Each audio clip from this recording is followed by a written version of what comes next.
Pour commencer, moi je voulais te bander les yeux en fait, vu que tu fais tout dans le noir. Ok. Ça, on va voir c'est qui rigole. Moi, je rigole pas dans l'émission, hein, tu noteras. Hein. J'ai l'impression que ça te fait rire, surtout quand ils se font mal. En vrai, ils se font pas assez mal, les gens, quand même. Parce que je suis trop... Ouais, je devrais faire plus de pièges. Non, je vais pas le faire parce que je pense que ça va ressembler à une vidéo SM après. Et alors ? Bah, nos fanatiques. Ça peut-être temps que la chaîne prenne. Ça va les rendre fous. Bah sinon, on y va à fond sur le SM. On fait pas que le... Bon, ok, ça me va, donc on se. Moi d'abord, commencez par me bander les yeux, parce que moi je veux juste pas voir ce qui se passe. C'est une belle tentative en tout cas, Hugues. C'est la première fois qu'il prépare une intro. J'ai pris une initiative. Si tu veux vraiment faire croire que t'as préparé quelque chose, faut faire genre tu lis un truc. Alors bonjour les fanatiques, aujourd'hui nous avons la chance d'avoir un brillant youtubeur à succès dans notre podcast. Je parle bien sûr d'Aurélien Prévost. Je ne peux pas le désigner uniquement en tant que youtubeur parce qu'Aurélien est bien plus que ça. Il est auteur, scénariste, réalisateur, stand-upper. Aurélien est un créateur. Il a mis cette créativité débordante au profit de YouTube pour inventer la série aux millions de vues. Je parle bien sûr de Il fait tout noir, où avec cette même créativité, il a repris le concept des morning routines des youtubeuses beauté, tout en rajoutant un élément innovant, le noir.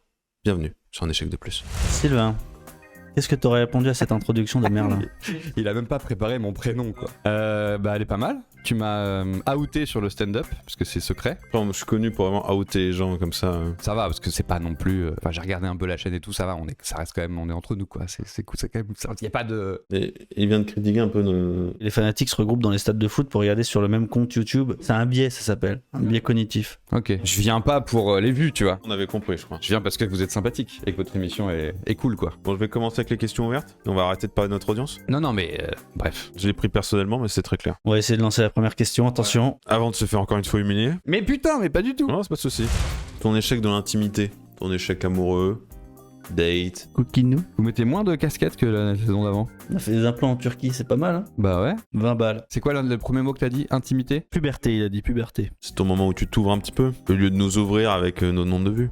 Oh là là. Parfois, on touche 250, 256 une fois. 256, tu me l'avais pas dit ça. Mais on a posé une question. Ouais, un échec à 2 quoi. Puberté, il avait dit. Ou à 3, mais j'ai jamais dit puberté, mon dieu. C'est toi qui dis puberté. Ouais, j'aime bien ce mot. Bah ouais, la première meuf avec qui j'aurais pu escompter faire l'amour, son père n'était pas là pendant 15 jours. Toi, tu cherches des pères absents à chaque fois. Ouais, ça m'excite beaucoup, ouais, tout ce qui est père absent. Et la fille était plus âgée que moi de 2 ans et avait du coup de l'expérience. Sauf que j'avais honte d'être vierge. Et je savais pas si quand on faisait l'amour, il fallait faire comme ça, puis comme ça. Tu vois, j'étais puceau, j'avais aucune idée. Elle aurait vu ton gland de lait surtout. Enfin oui, ça non, je l'avais déjà perdu. Tu l'as déjà perdu? Ouais, je l'ai perdu très jeune. Je me suis dit, bah du coup, n'y allons pas, parce que comme ça, au moins mon secret sera gardé et elle pourra penser que je suis une bête de sexe expérimentée. T'as repoussé le moment fatidique toujours un peu plus loin jusqu'à ne jamais le faire. Exactement, ouais. Un stratège, hein. T'as fait l'amour il y a 2 ans, tu m'as dit? Bah non, je suis resté là-dessus, quoi. Et encore une fois, est-ce véritablement un échec? Oui. Attends, dans le sens où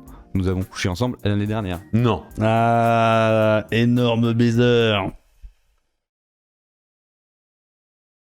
Du coup, c'était 20 ans plus tard. En fait, et j'avais baisé avec d'autres meufs entre temps. Non. Attends, c'est pas possible que c'était il y a 20 ans. T'avais 10 ans quand t'as voulu faire ça avec Non, elle? j'ai 39 ans. On a out mon âge, je le cache pas, hein, mais Ça valait le coup d'attendre? l'échec de notre relation de l'époque dû au fait que j'ai menti. Je lui dis au fait, tu te rappelles quand on se voyait? Et bah en fait, j'étais puceau et j'avais honte, du coup c'est pour ça qu'on avait couché ensemble. Elle m'a dit ah d'accord. Ton échec qui te fait le plus honte? J'étais en stage à un moment donné à Groland, l'émission de Non. télévision de Canal+. T'es un grand fan de Groland.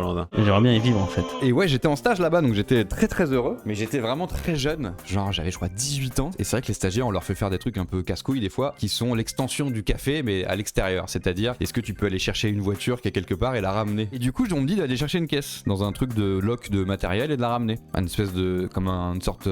Un monospace. un monospace, voilà, c'est ça. Et je vais chercher la caisse et je sors du... Il y avait un petit portail en fer. Et donc je fais une manœuvre pour sortir le truc un peu machin. Je raye le monospace sur le portail, sur la grille. Ça se voit un peu mais pas trop parce que ma chance c'est que la peinture du portail et la peinture du monospace c'était la même couleur, un espèce de vert un peu passé dégueu. Et je rentre du coup aux locaux, à l'époque c'était encore la Canal vers Javel. Il y a des parkings souterrains, donc il y a 2 entrées de parking souterrain, donc c'est bien organisé tout ça. Donc je prends une des 2 entrées du parking souterrain et quand j'essaye de prendre mon premier virage et je suis coincé et j'arrive plus à sortir du truc. Et en essayant de sortir, je renique la bagnole. Où est-ce que je remonte dire bah là il y a une voiture coincée en bas, peut-être il y a des gens qui essayent de rentrer, de sortir, il y a une voiture coincée dans le virage entre deux piliers de béton.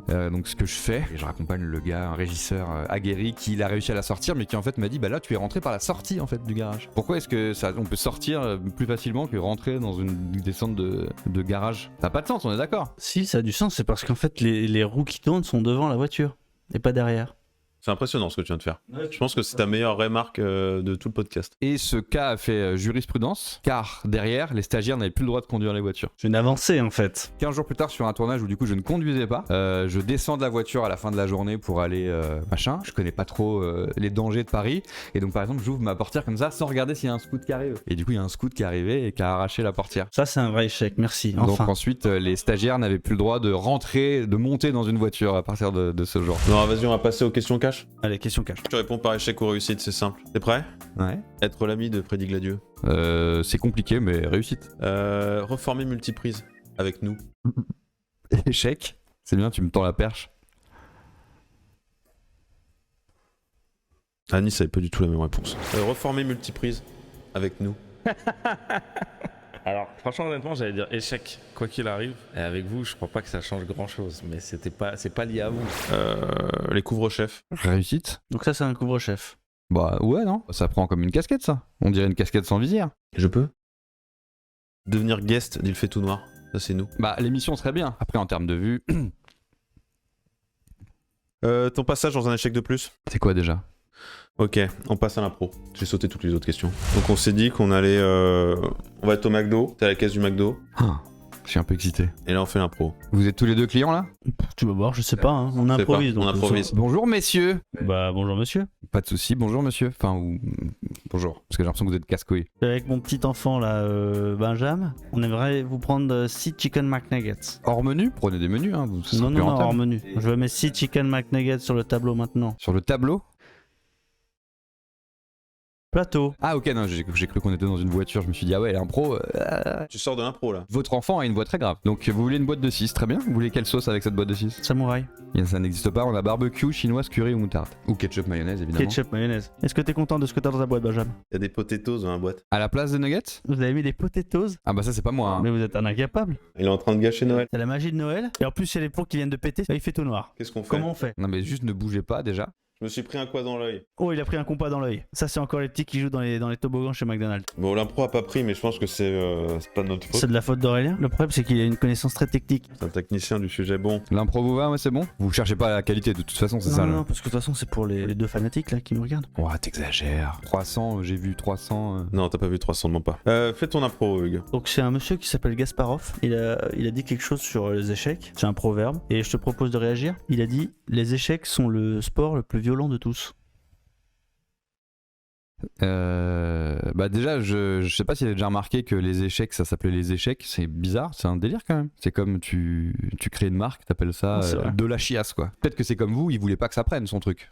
Moi, je t'avais dit de préparer un proverbe sur les échecs. Bah, c'est ça, les échecs. Bah c'est un sport les échecs, attends t'es marrant toi. Les mecs quand ils jouent, quand y a pas la clim ils suent de ouf et tout hein. Du coup est un sport violent bah... Oui bah psychologiquement quoi. Bah, à cause des Russes, non? Ça doit être ça non? T'aimes pas les Russes? C'est vite parti là-dessus quoi. Après, c'est un Russe qui a dit ce que j'ai dit, hein, Gasparov. Il avait dit... Ça reste entre nous, il avait dit c'est Gaspard Off il avait dit. Donc bon, le rebalancer ça dans l'émission, même si je sais que on est sur des chiffres... Bon, on va clôturer. D'abord, la dernière question. On va essayer de bien répondre pour une fois. Aurélien, comment on réussit un échec? Après cet échec, on le transforme, on a appris quelque chose et du coup, bah, c'est ça que t'as dit, qu'est-ce qu'on fait après un échec? Non, c'est pas du tout ma question. C'était comment on réussit un échec, mais bon. En se disant, ok, qu'est-ce que je peux tirer de ce truc-là? Je te réponds prom Doug. Hein. Du coup, je pense que c'est ça, c'est en l'acceptant. Même si j'ai oublié la question initiale, ma réponse c'est en l'acceptant. Bon, merci comme les fanatiques. Merci beaucoup pour l'invitation et je sais pas pourquoi on est parti sur ce running gag du nombre de vues. Non, parce qu'en plus, je trouve que c'est un manque de respect envers les gens qui sont là de faire des vannes sur le nombre de C'est toi vues. qui leur a manqué de respect. Il y a eu des chaînes qui s'appellent Grille-Pain TV, vous avez déjà entendu parler de Grille-Pain TV? Oui, oui, parce qu'on a fait notre travail. Et bah, ça faisait exactement le même nombre de vues et j'étais hyper heureux. Bah, merci Aurélien d'être venu, ça a été un plaisir. Mais Merci. grave, c'était tout à fait un plaisir. Malgré la tenue. C'est dommage qu'on t'avait pas dit que c'était filmé. Il fallait mais... forcément des manches, ouais.